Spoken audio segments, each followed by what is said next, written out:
តម្លៃហាងឆេងមាសចាប់ផ្ដើមងើបឡើងថ្លៃមកវិញបន្ទាប់ពីសហរដ្ឋអាមេរិកចាប់ផ្ដើមចេញផ្សាយទិន្នន័យសេដ្ឋកិច្ចបើគណនីទិញលក់ហាងឆេងមាសឥឡូវនេះលោកអ្នកនឹងទទួលបានការបណ្ដុះបណ្ដាលនិងការប្រឹក្សាពីអ្នកជំនាញព្រមទាំងក្លាយជាសមាជិកនៅក្នុង Channel VIP ដែលគិតថ្លៃសូមស្វាគមន៍មកការវិភាគតម្លៃហាងឆេងមាសប្រចាំថ្ងៃពុធទី19ខែវិច្ឆិកាឆ្នាំ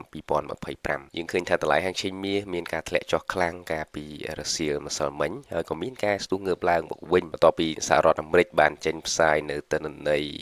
អ្នកស្នើសុំប្រាក់ឈ្នួលមានការកើនឡើងខ្ពស់ជាងការព្យាករណ៍ជាយើងមកមើលការវិភាគតាមបែបបច្ចេកទេសទាំងអស់គ្នាចង់ដឹងថាតើតម្លៃហាងឆេងមាសនៅក្នុងថ្ងៃនេះអាចមានការស្ទុះងើបឡើងទៅលើបន្តទៀតឬក៏មានការធ្លាក់ចុះមកខាងក្រោមវិញយើងចាប់ផ្ដើមមើលពីបកគោលប្រចាំថ្ងៃទៅមុនបងប្អូនសម្រាប់បកគោប្រចាំថ្ងៃផងមាសខ្ញុំជំរាបជូនបងប្អូនអញ្ចឹងក្នុងការ live ការប្រយុទ្ធមិញនេះបើសិនជាវាបិទនៅបកគោពណ៌បៃតងបកគោប្រចាំថ្ងៃណាអញ្ចឹងថ្ងៃនេះគឺនឹងមានឱកាសងើបឡើងទៅវិញហើយក៏អាចនឹងងើបឡើងទៅវិញខ្លាំងផងដែរបាទអញ្ចឹងសម្រាប់បកគោប្រចាំថ្ងៃបច្ចុប្បន្ននេះមានសញ្ញា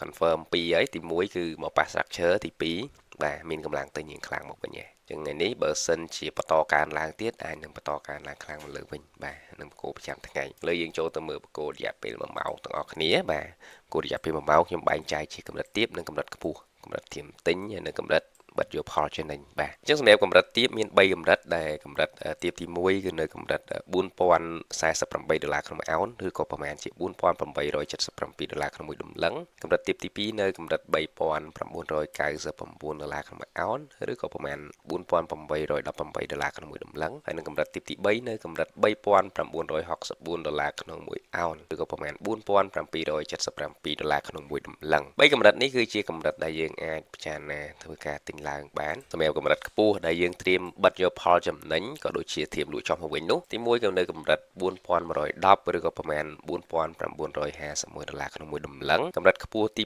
2គឺនៅកម្រិត4153ដុល្លារក្នុង1អោនឬក៏ប្រមាណ5003ដុល្លារក្នុង1តម្លឹងហើយនឹងកម្រិតខ្ពស់ទី3គឺនៅកម្រិត4211ដុល្លារក្នុង1អោនឬក៏ប្រមាណ5073ដុល្លារក្នុង1តម្លឹងបាទអញ្ចឹងសម្រាប់ទិសដៅមាសនៅក្នុងព្រឹកនេះគឺខ្ញុំឲ្យបងប្អូនធៀមចាំទិញដដែលបាទនៅតែធ្វើការទិញដដែលបងប្អូនអាចពិចារណាមើលទៅបើសិនជាវាធ្លាក់ចុះមកខាងក្រោមហើយបុកអត់ដាច់កម្រិត4048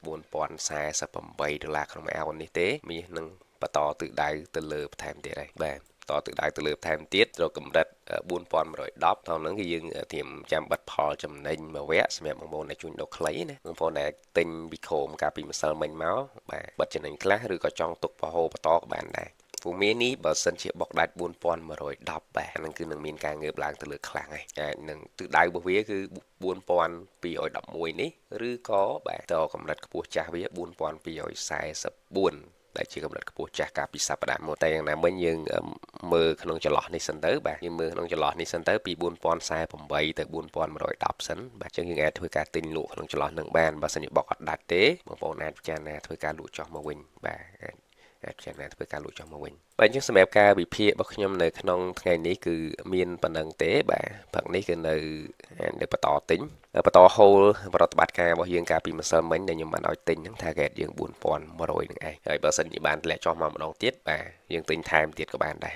4048នេះទៅបាទអញ្ចឹងការវិភាគរបស់ខ្ញុំនៅក្នុងថ្ងៃនេះមានប៉ុណ្ណឹងបងប្អូនដែលចាប់អារម្មណ៍ចង់ធ្វើការសិក្សាទៅលើការជួញដូរចង់បើកគណនីជួញដូរបាទយើងជួញដូរហាងឆេងតាម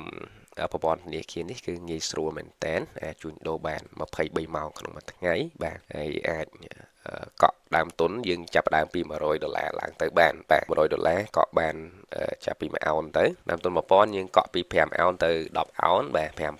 អាចកក់30អោនទៅ50អោនហើយនឹង10000អាចកក់ពីបាទ50អោនទៅ100អោនបាទបច្ចុប្បន្ននេះក៏ជាឱកាសល្អក្នុងការកក់ហាងឆេងឡើងដែរបាទថ្ងៃនេះខ្ញុំមានប៉ុណ្ណឹងហើយសូមអរគុណសូមគោរពលាបើគណនីទិញលក់ហាងឆេងមាសឥឡូវនេះលោកអ្នកនឹងទទួលបានការបណ្ដុះបណ្ដាលនិងការប្រឹក្សាពីអ្នកជំនាញព្រមទាំងក្លាយជាសមាជិកនៅក្នុង Channel VIP ដែលគិតថ្លៃ